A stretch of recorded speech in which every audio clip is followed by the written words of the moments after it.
আমাদের যুব সমাজ, ছেলে মেয়ে, তাদের পুরাটা চোখ তারা মোবাইলকে দিয়ে দিছে। ওই যে আগে যে শুনছি যে স্বেচ্ছায় চক্ষুদান করত, কথা বুঝছেন না কথা? হ্যাঁ, মরণোত্তর চক্ষুদান।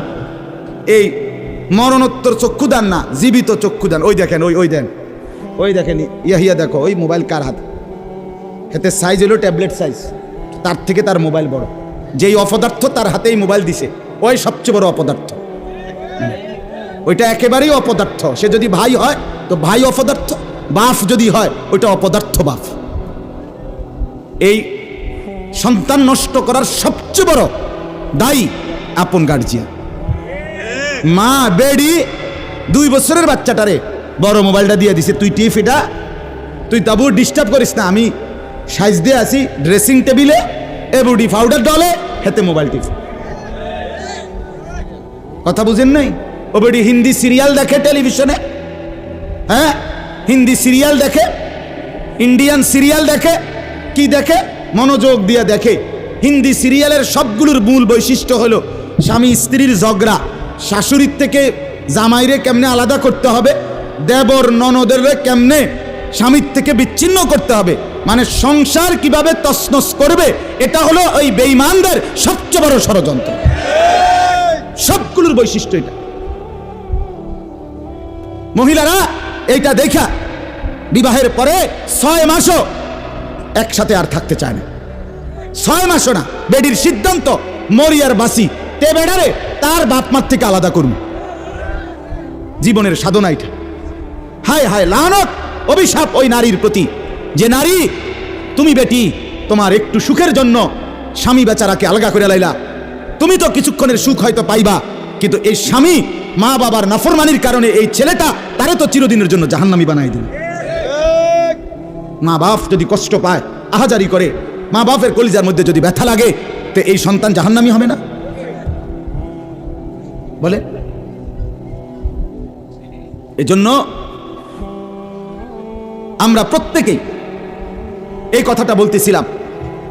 আজকে আমাদের সবচেয়ে বড় গুনাহ আমাদের ছেলেদের, আমাদের মেয়েদের, আমাদের নারীদের, আমাদের পুরুষদের, আমাদের জওয়ান, আমাদের বুড়া, আমাদের যুবতী, আমাদের বৃদ্ধা, সবার একটাই বড় রোগ। আমরা চোখ অনিয়ন্ত্রিত। বুড়া মানুষও টেলিভিশন চায়, বুড়া চাচা বাঁকা হয়ে গেছে, কাশে বেরামে ধরে গেছে, কিন্তু এবার আর টেলিভিশন সাউন্ড, বেডিত সাউন্ড, চা দোকানে নাচ গান দেখার অভ্যাস ছোটে নাই। এমন অভ্যাস আছে কিনা বলেন না?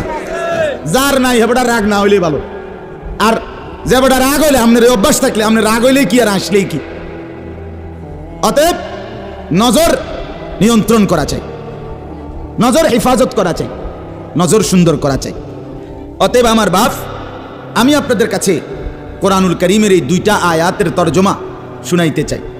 এটা পুরুষদের জন্য, নারীদের জন্য, উভয়টা। একজন মুসলিম পুরুষ, তার ব্যাপারেও আল্লাহর হুকুম, একজন মুসলিম নারী, তার ব্যাপারেও আল্লাহর হুকুম। উভয়কে আল্লাহ তাআলা বলছে চরিত্রের হেফাজতের জন্য সবচেয়ে প্রথম শর্ত, 1 নাম্বার দৃষ্টি হেফাজত। কোন মানুষের চরিত্র সুন্দর কিনা এটার প্রমাণ তার নজর ঠিক কিনা। আপনি ওই কথা শুদ্ধ কয়, ফ্যান ফিনছে, শার্ট গাও দিছে, স্প্রে লাগাইছে, কথাবার্তা এমনি কুয়াইয়া কয়, জি জি জি আঙ্কেল কেমন আছেন, ভালো আছেন, এ আর মাশাআল্লাহ দেখছুনি ও ভদ্র ভদ্র বাইয়া পড়তে আছে একবারে বড়। না না না না, 1 নাম্বার পবিত্রতা, সুন্দর, উত্তম আখলাক, সৎ চরিত্রবানের 1 নাম্বার বৈশিষ্ট্য হলো যে যার চক্ষু নিরাপদ, যে চোখ নিরাপদ রাখে। 1 নাম্বারে আল্লাহ তাআলা বলেন। আর চূড়ান্ত হলো যে নিজের লজ্জাস্থান হেফাজত করে। এই 2 দিকের বেড়া, মাঝখান দিয়ে এর ভিতরে যা আছে সবগুলো এতে নিয়ন্ত্রিত হবে। যে নিজের চোখকে হেফাজত করে, নামাইয়া রাখে, ভিন নারী, হ্যাঁ, যেই দৃশ্য দেখা, যেই ছবি, যেই নাচ গান, অশ্লীল দৃশ্য, হ্যাঁ, উলঙ্গ ছবি, বেপর্দা নারী, ভিন নারী, যাকে দেখার আমার কাছে অনুমতি নাই, আল্লাহ অনুমতি দেন নাই তার থেকে নজর যে নামিয়ে রাখে এবং নিজের লজ্জাস্থান যে হেফাজত করে, আল্লাহ কোরআনে বলছে যালিকা আজকা লাহুম, এটাই হচ্ছে সর্বশ্রেষ্ঠ পবিত্রতা। এটাই হলো সর্বশ্রেষ্ঠ, কি বলেন না, পবিত্র, সেই বড় পবিত্র। এবার এই শুদ্ধ কথা কোক আর সিটেঙ্গা কথা কোক, কথা নোয়াখাইল্লা হোক আর সিলিটটা হোক, এটা দেখার বিষয় না। দেখার বিষয় হলো তার নজর দৃষ্টি এটা নিচের দিকে কিনা, আর লজ্জাস্থান হেফাজত কিনা। এই দেখেন আল্লাহ কি বলে শুনেন, 18 নম্বর পারা 24 নম্বর সূরা, সূরায়ে নূর, এই সূরার 30 নম্বর আয়াত। আল্লাহ তাআলা বলেন, কুল, হে নবী আপনি বলুন, লিল মুমিনিন, সমস্ত মুমিন পুরুষদেরকে, মানে এই হুকুম কার্যকর শুরু হবে যেই ছেলেটা সাবালক হইছে, যেই মেয়েটা সাবালক হইছে, ওই দিন থেকে 100 কার্যকর। কোন ছেলের উপরে যেদিন গোসল ফরজ হয়েছে, প্রথম যেদিন তার বীর্যপাত হয়েছে, সেদিন থেকেই সে সাবালক, প্রাপ্তবয়স্ক, সেদিন থেকেই সে যুবক, সেদিন থেকে ইসলাম মানা পুরাটা 100 তার উপরে ফরজে আইন।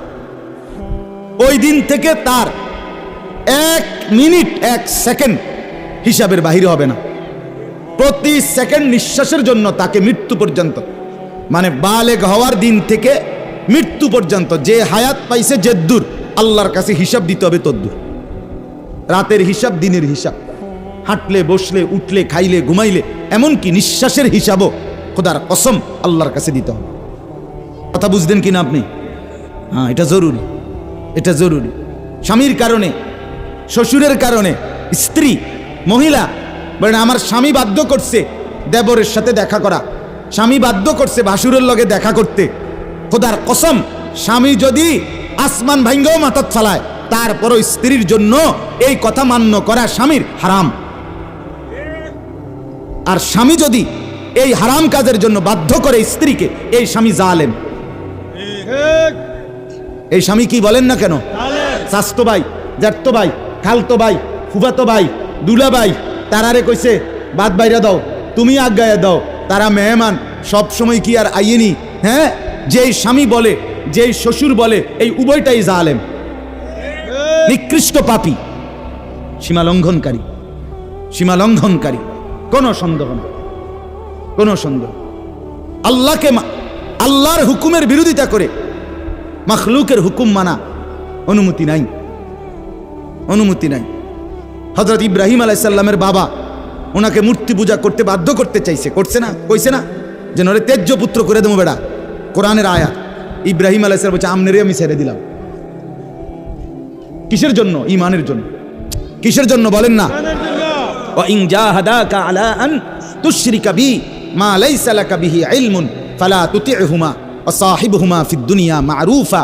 কোরআনে আল্লাহ বলেন, তোমার মা বাপ যদি তোমাকে আমি আল্লাহর সাথে শিরিক করতে বলে, তুমি কোনোভাবেই তার অনুসরণ করবে না। হ্যাঁ, তবে মা বাবার সাথে কষ্টদায়ক আচরণ করবে না, ব্যবহার করবে ভালো, ব্যবহার করবে উত্তম, তার গায়ে হাত দিবে না, তারে ধাক্কা দিবে না, তারে গালি দিবা না, তারে ধমক দিবা না, কিন্তু তার কথা মানবা না।